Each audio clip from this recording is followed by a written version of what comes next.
This is a revision of the memory topic from paper 1 of the AQA Psychology A-level syllabus. This is just the specification. Just always acquaint yourself with the specification and make sure that you can answer any word that is mentioned in the specification. So sensory register, short-term memory, long-term memory, coding, capacity, duration, the 3 types of long-term memory. All the components of working memory model can be asked individually, including the coding and capacity of each one. That is obviously limited because it's a model of short-term memory. The 2 explanations for forgetting are separate, so each one of them can be a 16 marker. And leading questions, post-event discussion, and anxiety can all be individual questions on eyewitness testimony. And obviously the cognitive interview. So let's start with the key studies for the 3 memory stores. As you saw previously, the 3 stores are named on the syllabus, and capacity, duration, and coding are also named on the syllabus. What that means is that you can be asked about a specific study about capacity, duration, and coding for each one of them. So here on this table, you've got a quick summary. For the sensory register, you've got spelling with the grid of letters shown only for a few seconds because obviously the sensory register doesn't have any attention, so it's what gets into your mind without paying attention to it and fades away almost immediately. For the duration, they delayed the cue tone, asking when people should recall what they saw, and obviously the longer that passed, the harder it was to remember anything from the grid. And then in terms of coding, you can use these 2 keywords. Sensory register codes through all the senses. The most obvious ones are echoic memory, that is to do with sound, and iconic, that is to do with vision. Obviously, it can also record information through the other senses, but those are the 2 most relevant to memory.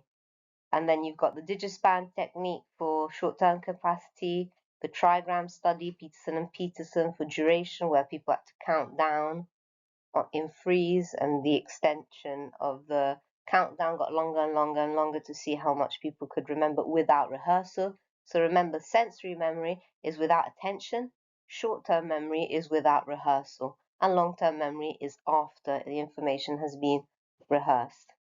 And then, as you can see, for coding, you can use the same study by Badley for both short-term and long-term memory because they tested participants immediately and on a delayed test, and they found that short-term memory codes acoustically and long-term memory encodes semantically. Sometimes people get confused about this because the findings shows that acoustically similar words were harder to remember in the short-term memory. And you think, if they harder, why is short-term memory encoding acoustically? But actually, if you think about it, the more acoustically similar words are, if you're processing something in terms of its sound, if I say ba, ma, ga, it's easier to merge them into one than if I say nt, ow, and ma. Those sound different, so they're easier to process when I'm processing in terms of sound. So then it makes sense. If you stop and think, it makes sense that the more similar they are acoustically, the harder they are to process if I'm processing acoustically. Whereas if I'm processing in terms of meaning, semantically, then cat and hat mean 2 very different things. They sound the same, but if I think about them and I visualize and I imagine what a cat does, what a hat does, then they're easier to remember in the long term than things that sound different but mean the same thing. For example, if I say big, large, huge, those sound different, but in long-term memory, I'll just remember the concept of largeness. I won't remember the specific word. So it makes sense that semantically similar words are harder to recall in the long term. So moving on, this is just a summary of the key case studies that you might want to use throughout memory in terms of long-term memory, short-term memory, multi-store model, working memory model. So as you can see, you've got Clive Waring that had damage in episodic memory due to an infection. He was able to remember facts, but he didn't remember biographical information from the past. So that shows us that long-term memory is not unitary. You'll see you can use Clive Waring both to support the different types of long-term memory, showing that if one is damaged and the other one works, it means it supports the fact that they're separate, and also to challenge the multi-store model that would state that short-term and long-term memory are unitary stores. Then we've got HM.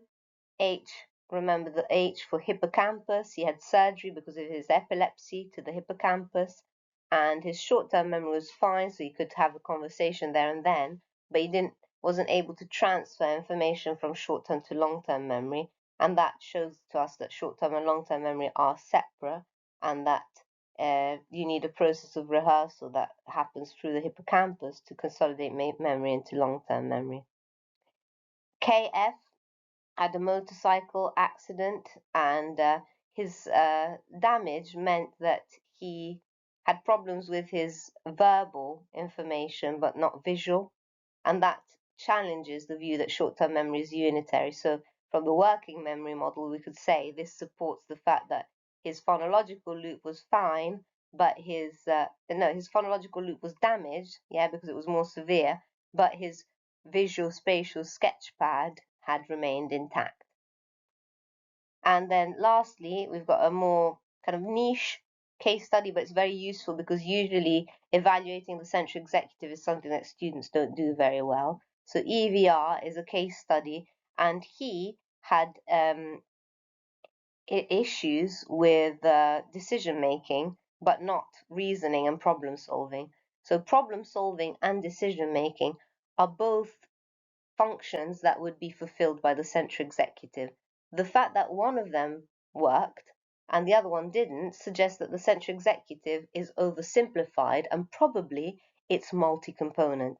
So this can be used to challenge the working memory model and also to comment on the central executive that has been in the past a 4-mark question just asking you to give kind of limitations of the central executive, and usually students just say that it's oversimplified but can't really justify why. So EVR is an easy way to do so with evidence. So now I've just put key points for the multi-store model. It's a simple model, so because it's simple, you want to include every single one of these points, including the last bullet point on forgetting. When this was a 16 marker, those students who omitted how memory is lost from one store or another didn't get the full marks for AO1, so it's important to remember that. Other things that are included here in red are the key points that you would use to evaluate. So the fact that the stores are separate and unitary, as we saw before from the case studies, is something that you can comment on. The fact that they're qualitatively different, you can support it with the studies that we looked at in the previous slide.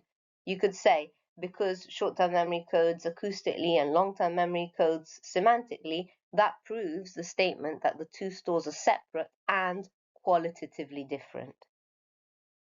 Information flows in a linear pattern, and that's something that you could comment on. Some information seems to go straight into long-term memory, and that's not explained by the multi-store model. But on the other hand, for example, the case of HM, where the information couldn't go to long-term memory because there was damage to hippocampus, means that it couldn't leapfrog short-term memory, and therefore it was impossible to reach that information.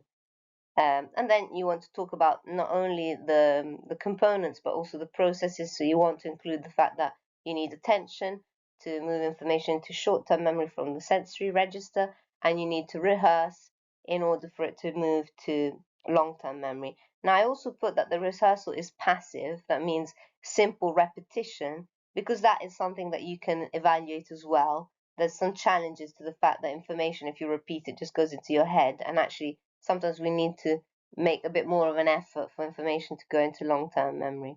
Okay? Without rehearsal, information is forgotten through decay or displacement due to short-term memory having limited capacity. So as I said, you can start your evaluation by using HM to support the fact that short-term memory are separate and qualitatively different. You can then counter-argue by saying that lots of research is based on case studies, so it's hard to generalize the findings to a wider population, but then counter-argue that by saying that there's also large-scale research. For example, the serial position curve that's also includes the primacy and recency effects is something that is known to happen. It's a widespread phenomenon that has been verified and it's highly replicable. And the fact that people tend to remember the first items from a list and the last items from a list supports the multi-store model for two reasons. One, the information at the beginning, as you can see here, has had the time to move into long-term memory because you could rehearse it. The fact that rehearsal was happening means that this information might be lost because rehearsal inhibited paying attention to that information in the middle. And then the last items, because we know that short-term memory has a duration of about 18 to 30 seconds, the last points in the list will be remembered because they're still in short-term memory without the need for rehearsal. So this supports, again, that short-term and long-term memory are separate and qualitatively different, and also it seems to imply that rehearsal is important to shift information from short-term into long-term memory. And it can explain, as I said, why the items in the middle of the list might have been lost. Practical implications you can talk about for multi-store model in educational settings. For example, we know that the capacity of short-term memory can be extended through chunking, and that's why things such as mind maps or revision tools, tables are all kind of used in education to chunk information together to help students take in more information by grouping it. However, as I mentioned before, the role of rehearsal as a passive system to move information into long-term memory has been challenged by this alternative theory. You don't need to remember that it's Craik and Lockhart, but it's called the level of processing framework that says memory retention is more about the depth of processing, so making sense of it, understanding it, maybe transforming it into image, makes it much more likely to remember, and the research on memory seems to support this level of processing theory. As I said, Clive Waring and KF can both be used to challenge the unitary nature of the two stores, pointing out that the multi-store model is an oversimplification of the real structure of memory that we know about today. And you can say, however, it set the foundations for researching memory in a kind of systematic way, creating a cognitive model for understanding how memory works. So moving on to working memory, remember the working memory model is a model only for short-term memory.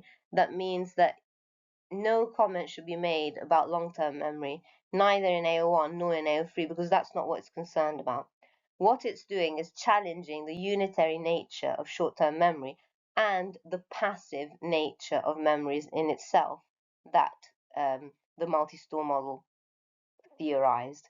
So it's saying short-term memory has many components, and then you can list the components, say what they do. You do need to know each one of these components, what they do, what they are, and what they're for, and then explain how it's seen as an active process. Those are the main distinctive features of working memory. It's short-term memory is not unitary, and short-term memory is not passive. It's an active process. That active processing starts from the central executive, who is the kind of decision-making element that takes in information and then extends its capacity by deploying what we know as these slave systems, that other subsystems in memory that specify what function, what kind of coding they might be able to do. For example, the phonological loop is about auditory information. Phonological store is the inner ear. It holds information in your head. Articulatory process would be like rehearsal, that is the inner voice and repeats the information in your head. So you take it in, repeat it in your head, and that's the way you process. Then through the central executive feeding back to the central executive, you might make a decision as to what to do with that information. Whereas the visual spatial sketchpad has the visual cache that is about shapes, colors, sizes, whereas the inner scribe is about kind of map reading, orientation, where something is placed, retracing your steps from like home to school and vice versa. The episodic buffer was added later on to explain how information might go from short-term memory, be integrated in order to then be processed and move into long-term memory. So the episodic buffer integrates information from all the other subsystems, like a storyline, like a movie, so bringing in sounds and words and images all together in order to then process it into long-term memory. So first of all, we have empirical evidence of the different locations in the brain for the central executive. So you've got the prefrontal cortex for the central executive, and then you've also got specific areas. For example, we know that the articulatory control system might be located in the left hemisphere because it's about words and sounds, and whereas the visual spatial sketchpad is back here, as we would expect, in the occipital lobe. So this is things that you need to know for biopsychology anyway, and you can use them as evidence for the distinctive non-unitary nature of short-term memory, because we can see that different subsystems of short-term memory are kind of lighting up at different points in time when we're using different parts of our working memory.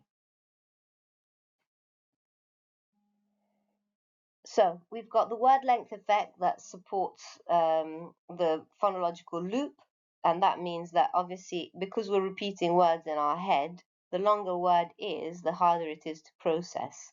So this is evidence, and this is a key word. You want to use these key words because even if you don't remember it badly, it will still be recognized as a feature of the phonological loop. A counter argument for this is that it can be reduced or eliminated if you use articulatory suppression. So if you don't allow people to rehearse, you can eliminate the word length effect, meaning if it's not something meaningful, yeah, you've got an example here. If you're saying something like the, it's not meaningful, then the length of the word is irrelevant, yeah. Short and long words can be recalled equally, meaning that it might not be about the time it takes, it might not be about the inner voice, but it might be about whether you need to process it semantically or not. That makes the word length significant, meaning that it might not be to do with the phonological loop, but more to do with just the articulatory control process. Evidence for the central executive is by using, again, this is a keyword, dual task technique, means giving people two tasks to carry out at the same time. And obviously, when the central executive and the articulatory loop need to be both used, then the performance becomes slower. Whereas if only the articulatory loop has to be used, then it becomes easier to fulfill that task, proving that if more than one system needs to be used, then you're straining memory more and therefore making it harder to process information. Whereas if you had two tasks of the same of different natures, then it would be easier. So if it was one visual task and one phonological task, then the central executive could deploy those two slave systems. But if you need to make decisions, then the central executive is under a strain and struggles to perform as efficiently. A criticism to this, as we said, is that the central executives have been criticized for being vague. It's not clear how all these different kind of sub-functions are fulfilled and how it happens. There's no an explanation of the mechanisms and structures, and so that leads into, as I said, the EVR case study that kind of exemplifies the issues with the central executive. You can also, as I said before, use KF to support the fact that short-term memory is not unitary. So you could say, although case studies do support the working memory in general, they also question the clarity or the kind of lack of detail in the central executive, because it's probably multi-component and not and oversimplified in the original working memory model. Moving on to long-term memory, as you can see, there are 3 types of long-term memory. We've got quite a lot of evidence from case studies where people lose their memory, but not entirely. So maybe they can still talk, or they can still remember words or meaning of things, or they might remember some events of their life, but lose their speech. So that proves that long-term memory is not unitary. So this is more challenge to the multi-store model, and the 3 types of the 3 types of memory that are named on the syllabus and that for you to know are semantic, episodic, and procedural. Okay, now there is a 4th type that has been identified that you can use as evaluation for Tulvin's original 3 types of long-term memory. Semantic memory is knowledge about the world, words, capital of France, etc. Episodic is autobiographical, it's something that happened to you specifically. And procedural is the how-to memory, how to tie your shoes, how to ride a bike. And then the last system that has been added would be specific stimuli, for example, smells, sounds. Some people, like even with dementia or Parkinson, seem to remember sounds, especially music, even when all the rest of their memory seems to have been lost.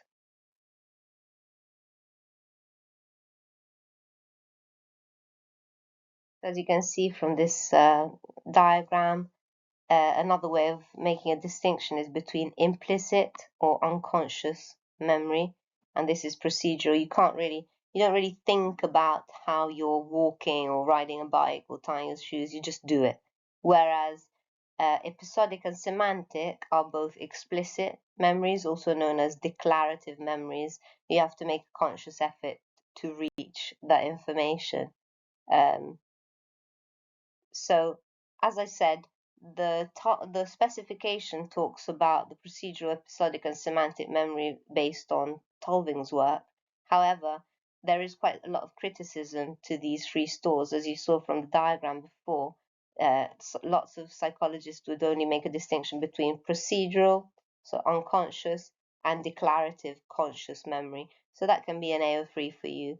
However, in terms of what they can ask you separately about episodic and semantic, because those are both stated on the syllabus. And as I said before, there's another criticism of this kind of 4th type of memory. So these are all AO3 points to kind of critique the types of memory as being either redundant or incomplete. This is something that students tend to struggle with, and it's a comparison of types of long-term memory. So you've got a little table here to remember. You've got the differences in terms of where they're located in the brain. There's one way to make a distinction. Whether they resist forgetting. Episodic is the one that seems to be least likely to be retained if you lose your memory. So it's the first to go. Memory for facts, who you are, what you did, who people are that you've met. That seems to be the one that is harder to remember. Whereas procedural is the one that's harder to forget. Yeah, it resists forgetting. So even amnesia patients, it's very rare that they forget how to kind of button up their shirt or do up their shoelaces, or even in Clive Waring's case, playing the piano. And lastly, whether they're declarative declarative or not, so explicit or implicit. This is another distinction that you could make between the different types of long-term memory. So as I said, you've got these limitations that we've mentioned before, but you've got a lot of evidence. People with Huntington disease usually learn new information but have issues with motor skills. So in that case, in Huntington disease, it's a bit of an exception where it seems to be the procedural memory that seems to be impacted. Episodic memory being located in different areas than semantic and procedural. and then HM and Clive Waring, as we said, their long-term memories were affected in different ways. So this is your evaluation for long-term memory. Now moving on, you've got two explanations for forgetting. The most important thing is to be clear with the difference between them. Interference is about, I've got these memories, but only if when they're similar, I will have a problem distinguishing between those similar pieces of information. Whereas retrieval failure is about not having a hook to get hold of that specific piece of information, because when I'm trying to remember it, there's different cues than those that were there at encoding. All right, interference applies to similar pieces of information, whereas retrieval failure is a broader explanation for forgetting any piece of information, even if it's not similar to anything else in your long-term memory. So, interference theory, as I said, it's about forgetting or distorting memory. The more similar the information is, the greater the degree of conflict, and therefore the greater the risk of losing that information because you've mixed it up. It's being replaced or distorted by another piece of information. You can describe proactive. So proactive, it means it goes forward. So from the past, something from the past jumps into the future and deletes what's in the future. Whereas retroactive is something in the future, in the present, that jumps back and interferes with the past. Okay, so you have to think retro, it goes back. So something that I've learned now deletes something backwards. Whereas proactive, something from the past jumps forward and deletes what I've learnt more recently. So we've got AO3 for interference. You've got sets of words, and this is again highlights how interference happens much more if the pieces of information are similar. We've got 6 different lists of words, and the more similar they were, the more likely people were to forget or distort their recall. One criticism to the previous study is that it's in a lab, it lacks ecological validity, the lists were inconsequential, it didn't matter if people remembered them or not. So you can then counter-argue this weakness by talking about real-life research on rugby players that has shown that, again, the rugby players who played fewer games were able to remember more names of those who they had played against compared to those who had many games. So what this proves to us is that forgetting doesn't seem to be to do with the amount of time elapsed between the event and recalling, but it's how many similar pieces of information occurred in between. So the rugby players were asked about something that was 2 months before, but it depended on how many games they had played, whether they remembered or not the fact that the amount of time that had passed. So this supports that interference might be a reason for forgetting that overrides time. So this is an interesting real-life application in the world of advertising, because there won't be an advert for just one single, let's say, perfume or cleaning product. They found that if you're playing an advert over, let's say, a week, once a day, it will have lots of interference from other adverts for similar products, meaning that you won't remember whether you saw that cereal product or that perfume or the other. So what they say is that running your advert with your product so many times on the same day, meaning that there can't be lots of other adverts on products similar to yours, is a more advantageous strategy than spreading it out over a week or two. So that's quite significant in terms of the implications for the economy and for advertising of interference theory. That said, as I mentioned before, retrieval failure does seem to be a more comprehensive and more significant explanation for forgetting than interference, because in this study, participants were given lists to recall, and the biggest reason why they didn't remember was that participants had cues or not. When they were given cues, the interference effect disappeared, meaning that retrieval failure due to the absence of cues might be a more valid explanation for forgetting compared to interference. So in that spirit, we move on to retrieval failure. It's forgetting because of the encoding specificity principle. You want to learn this. It makes your answer stronger in terms of specialist terms. It also reminds you that you want to talk about encoding and retrieval. When the cues at encoding are not present at retrieval, that's when we struggle to remember. And then you can move on to talk about the types of cues that might be present at encoding that would be useful to have during retrieval. Some of them are deliberate cues. I'm making up an acronym. I'm making a mind map. I'm organizing information. So deliberate. And others are just things that so happen to occur when you're encoding. They could be external, for example, the time of the day, the room you're in, the weather, the people you're with.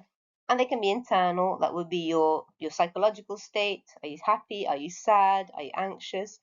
And your physiological state. Do you have a stomachache, a headache, or are you feeling great? And all those factors connect the information you're learning with cues that, if present at retrieval, might enhance your likelihood of remembering. And we've all had that experience of, for example, walking down the street and smelling a perfume and remembering a person and what we did with that person on a certain day, or even smell of cut grass and remembering a time that we were at the park.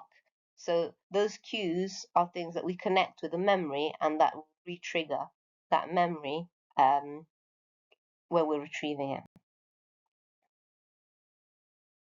So in terms of AO3, we've got the famous diver study where they had matched or mismatched encoding and retrieval conditions, and they found that the non-matching conditions showed a 40% lower recall compared to the matching condition, showing that it doesn't really matter where you're learning the information, as long as the learning, the encoding is matched with the retrieval context, then you'll be more likely to remember.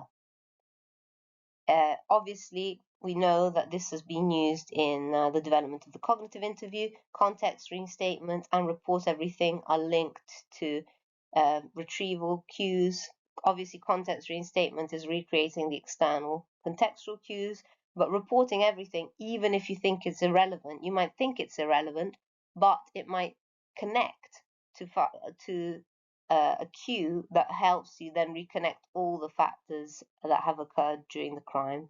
So it's very significant in improving eyewitness testimony.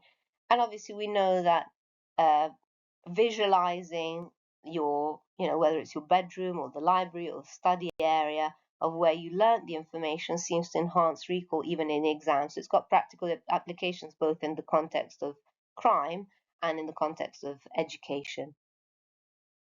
Badley has made kind of acknowledged a criticism to encoding specificity principle, because if you remember a piece of information, you might say that you had encoded it with similar cues, but if you don't, we don't know whether you encoded it and the cues are absent, or you didn't encode it at all. Maybe you weren't paying attention, where maybe your mind was elsewhere.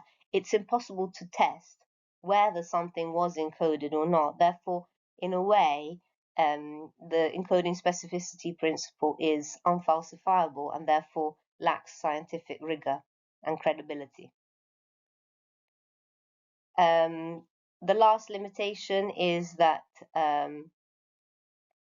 recall tasks need the context cues, but recognition tasks do not. When Godin and Badley repeated their study underwater, but will use recognition, so did you see this word before? Was it in your original list? Then the context didn't matter anymore. So the applicability of cues to recall is limited, and that's why, for example, to recognize faces, do you remember in the Barrick study for long-term memory, there didn't need to be cues. It was something that if you've seen something before or not, and therefore it doesn't explain all forms of forgetting.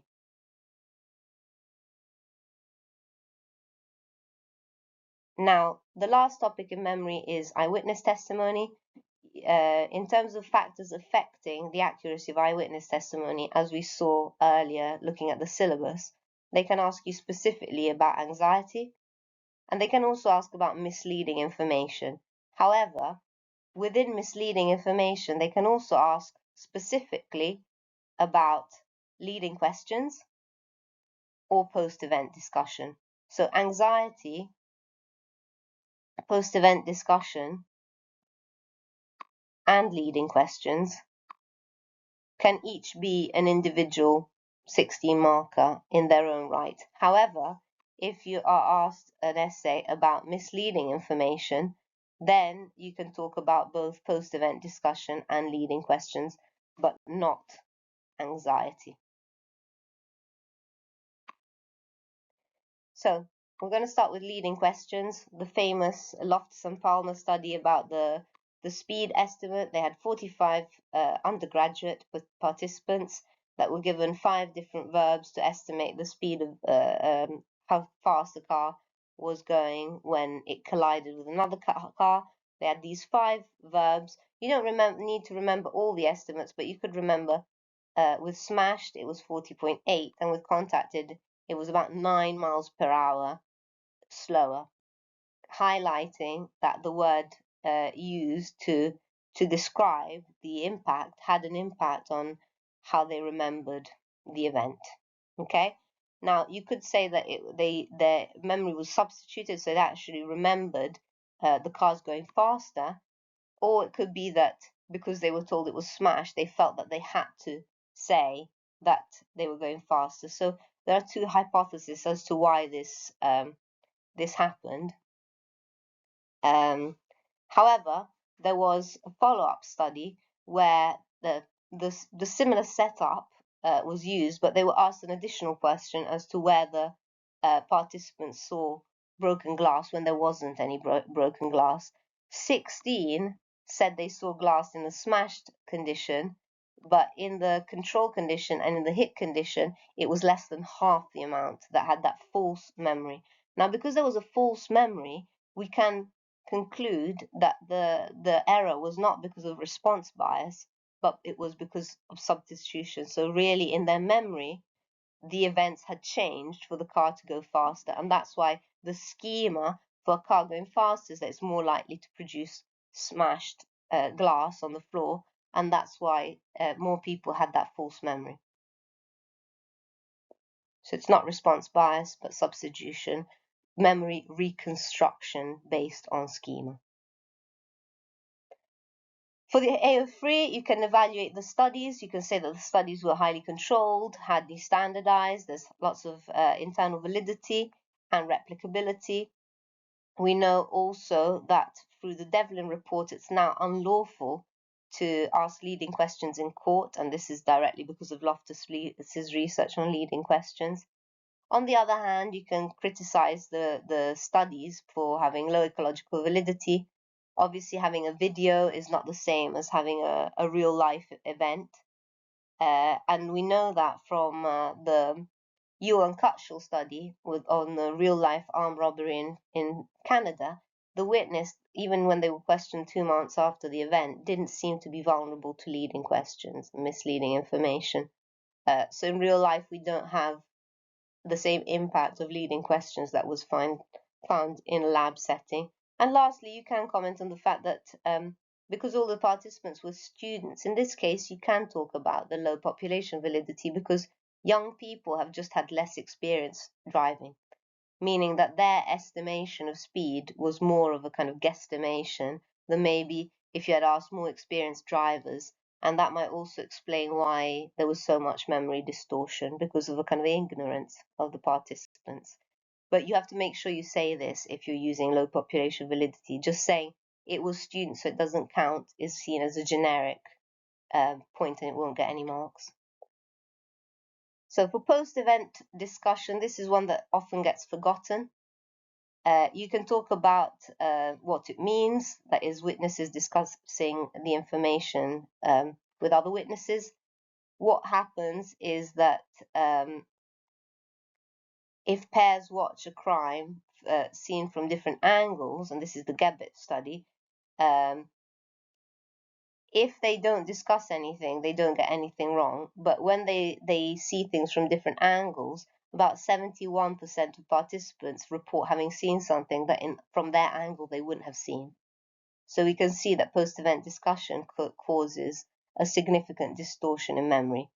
This could be down to conformity effect, assuming that others know better than us and we should all kind of uniform our recall, and therefore I acquire your memories, you acquire mine, and therefore we've all got the same memory at the end of the day. You can also talk about memory contamination, and this is from the Mark scheme. They talk about memory contamination, so there's a distortion of memory because of exposure to someone else's recall of the same event, but they won't have seen exactly the same things, and we assume that they do, and then from there we just believe that we saw it as well. In terms of AO3, again, you can talk about the validity and reliability of the research. The use of a control group shows that it's the reason for the distortion in memory was definitely down to post-event discussion. You can also talk about replications that have found similar results. And then you can comment on the same comments that we saw before about the issues with using a video for a crime, the ethical concerns of exposing participants to distressing footage, but also individual differences. We know that, for example, age is a factor. Older adults and children seem to be much more vulnerable to post-event discussion than those in between, meaning that we can't draw conclusions on every witness by using just this research.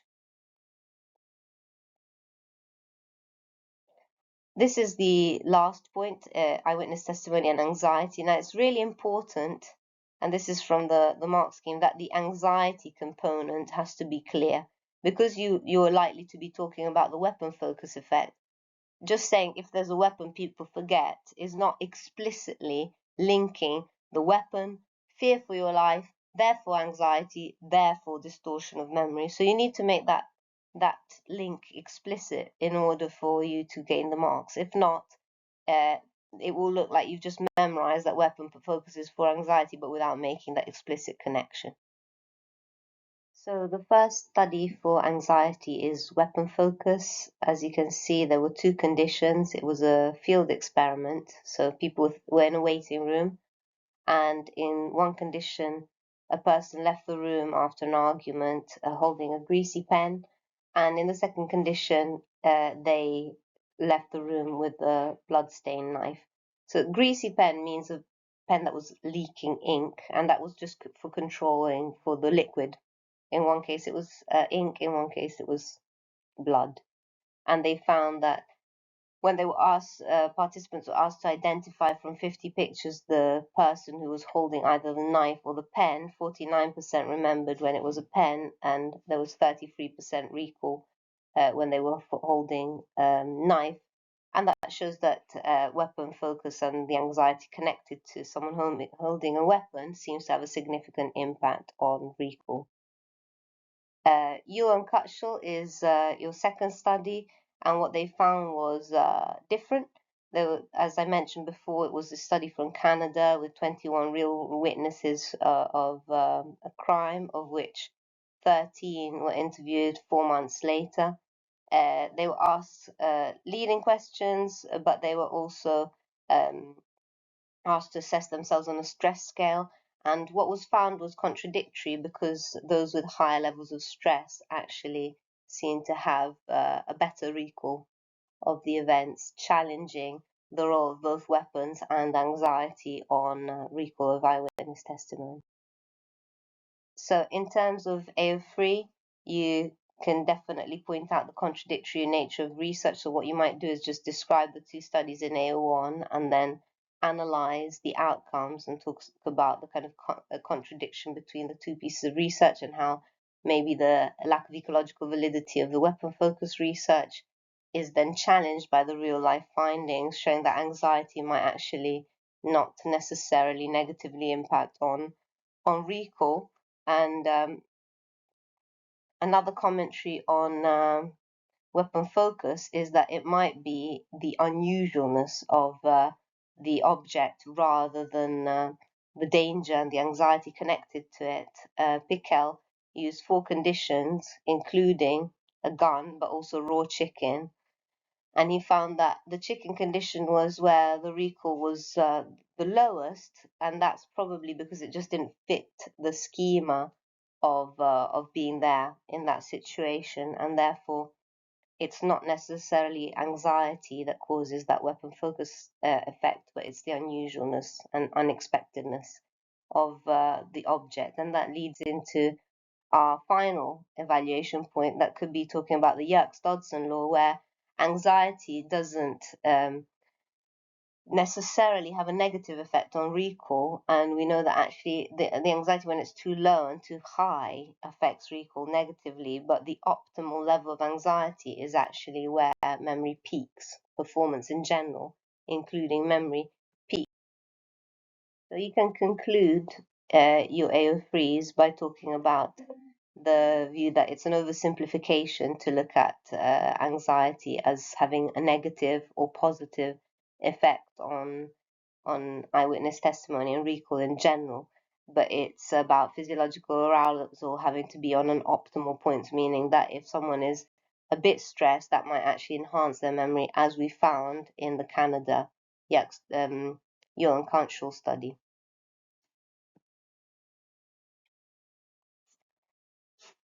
So finally, the cognitive interview, you just want to talk about the techniques through the lens of the rationale underlying them. As we said, context reinstatement and report everything are based on encoding specificity principle. We already talked about it in the retrieval failure theory.